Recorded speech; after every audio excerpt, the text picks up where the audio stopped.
بسم اللہ الرحمن الرحیم۔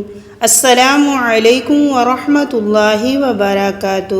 حضرت ابن عباس رضی اللہ عنہ سے مروی ہے کہ جناب رسول اللہ صلی اللہ علیہ وسلم نے ارشاد فرمایا، جو شخص تصویر کشی کرتا ہے اسے قیامت کے دن عذاب دیا جائے گا اور کہا جائے گا کہ اس میں روح پھونک کر دکھا، لیکن وہ ایسا نہیں کر سکے گا۔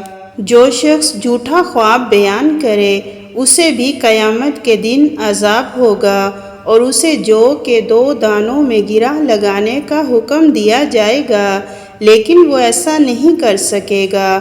اور جو شخص کسی گروہ کی کوئی ایسی بات سن لے جسے وہ اس سے چھپانا چاہتے ہوں تو اس کے دونوں کانوں میں قیامت کے دن عذاب انڈیلا جائے گا۔ مسند احمد، حدیث نمبر 1769۔ حضرت ابن عباس رضی اللہ عنہ سے مروی ہے کہ جناب رسول اللہ صلی اللہ علیہ وسلم نے ارشاد فرمایا، بری مثال ہمارے لیے نہیں ہے۔ جو شخص ہدیہ دینے کے بعد واپس مانگتا ہے اس کی مثال اس کتے کی سی ہے جو کہہ کر کے اسے دوبارہ چاٹ لے۔ مسند احمد، حدیث نمبر 1776۔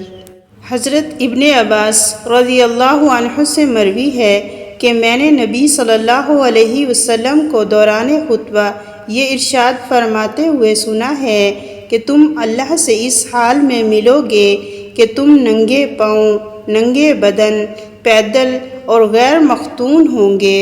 مسند احمد، حدیث نمبر 1814۔